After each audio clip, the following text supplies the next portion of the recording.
For hundreds of years people are trying to find the Holy Grail. It's a cup, dish, plate or a stone. Probably depends where you read about it.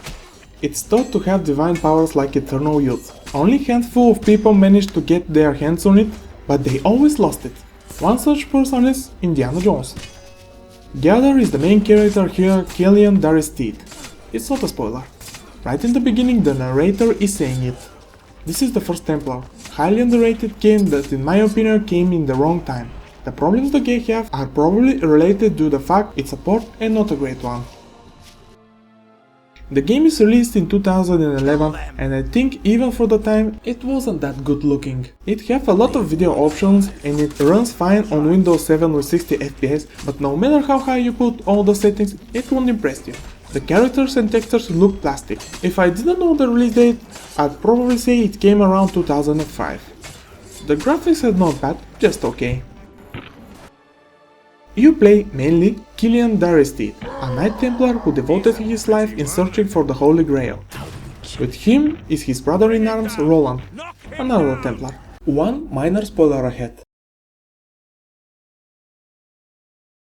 After about an hour into the game, Roland is replaced with Marie de Villa, and with her they travel around the world searching for the Grail. Parallel to your quest, you will save a lot of people, even help a city to fight off an attack. Part of the game takes place in the time of persecution of the Templars. The story is okay. It has few twists, but it's not the best ever written story in a video game, but it's enjoyable. It connects the dots. What is more enjoyable is the combat. You can play with mouse and keyboard or a controller. The game doesn't support generic controller, but I used one, and to see how I done it, see the link I provided. If you play Batman Arkham series, you will feel almost like home. The game has similar rhythmic combat, but it has few twists that I like. Make no mistake, Batman Arkham series combat is more fluid, the production value are a lot higher. The small difference here is blocking and counter-attack. When enemy is about to make a move, icon above his head appear. Then if you don't want to dodge roll, you have to face him to do counter or block. You can't just spam the buttons and hope to do what they're supposed to do when your back is against the enemy. For perfect blocking counter attack, you have to press the corresponding button at the right time. I like that because it offers more tension in combat, especially when you are surrounded. At first it's counterintuitive, but I got used to it fast. The gameplay is great. You have only one basic combo in the beginning, but you can buy new ones from the skill menu. In-game they are called special attacks. All are important. There are not many, this is not a spectacle fighter. After each battle you will be rewarded with experience points. With them you can upgrade existing combos or buy a new one. Special attacks are really important because enemy tends to block your regular moves, and with them you can break their defense. Of course, they are not only for that. The combat in the game is satisfying and almost perfect. I think it needs little more audio and visual feedback to feel more meaty. There is one particular thing I like in the combat, the finishing moves.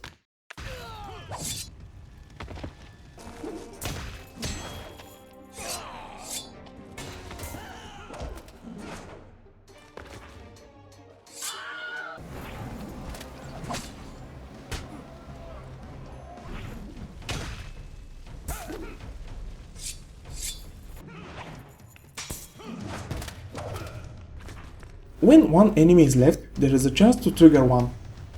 They are nice little touch and I never got tired of seeing them. Other things you can buy from the skill menu is additional health and zeal orbs and the way you restore them. Health orbs are basically another health bar. More you have, longer you live. Life is restored by eating or drinking water. They fill even your health orb.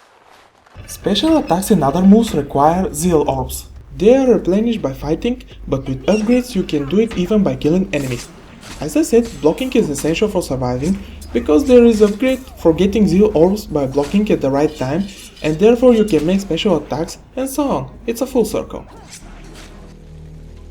The game can be played in split screen or online. I didn't try them, but I can safely say your AI partner is quite capable of dealing with enemies. This is such a surprise. He or she have their skill menu and you have to buy upgrades for them. To my huge surprise, the AI uses special attacks and even replenish his life. First I thought that they will never use any of the moves I buy for them, but they do, and this helps a lot. Also you have few basic commands for your teammate. I've never ever seen before better AI partner.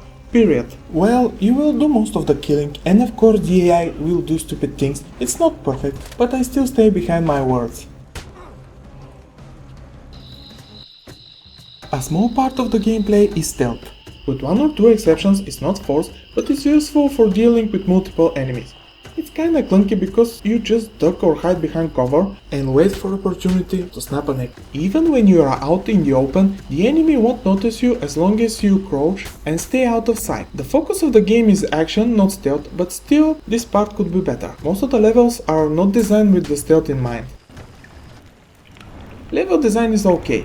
You will visit a giant mansion in a desert, the Middle East, Asia, dungeons filled with traps, castles, abbey, village, and so on.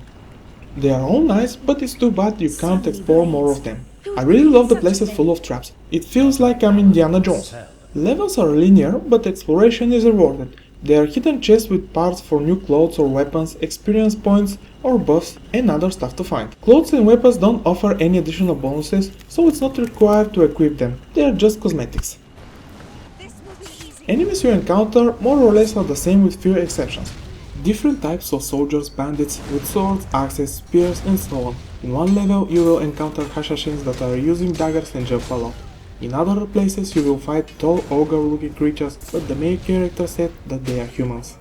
This is not a fantasy game, as the setting is more realistic. The enemy AI won't surprise you if you play similar games to Batman Arkham series. They surround you and waiting to beat them, and from time to time they make regular or special attack. All bosses are fun to fight. They make tons of damage, and if you're not using all acquired skills and the shield, you will die easily.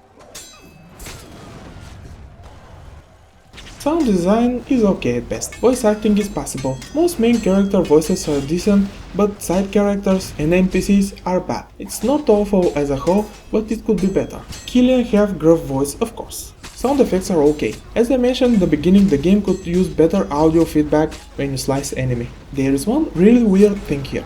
Sometimes when an enemy dies, Wilhelm's scream can be heard. Why? I don't see the point. It took me out of the immersion, especially when I killed the final boss. It's out of place. Music is not really memorable. Most places have different theme, but a lot of times when fight arose, you will hear the same track over and over again. So I have to say something about the problems I have with the game. It's playable with mouse and keyboard, but controller is much more comfortable, but you have to use third-party software. Other issue I have is with exploration. You have minimap and there is shown everything, even chests, and they are supposed to be secret. Why? Why don't let me search for them without any help? Next is multiplayer. You have to connect with Facebook to play online, which is ridiculous. When I tried to see what will happen, it didn't work. I couldn't connect with Facebook. This is BS. Also, you have to create an account to verify your key. Another BS. My final gripe is the hit detection when there is a traps, especially fire. When you get burned, you are not that close to the flame, but you still take damage. Those are my main complaints beside the graphics. Really, it's such a shame that not many people know about this game. I think it's the first that tries to emulate Batman Arkham series combat. Maybe it's a small thing, but I think the first Templar puts a little twist on the fighting system. And maybe because of this, the game feels a little bit clunky. The first Templar comes from Hemimont Games Studio, known best for their strategy games. I think it's nice first attempt in different genre, and I really hope someday to see a sequel, but I doubt it. The game came out in a time when Assassin's Creed was already established on the market, and maybe a lot of people see the game as a clone, but it's far from it. It's a linear 3D beat 'em up with great combat, nice level design, okay story, the best AI partner, but it's not a great port. This is quite noticeable in the graphics department and the lack of native controller support. None of my complaints detracts from my enjoyment of the game. To my surprise, it took me 16 hours to beat it. 16 hours of killing knights, bandits, assassins, and searching around the world for the Holy Grail. The game has two endings. One can be interpreted as open door for a sequel. It's definitely worth your time and money.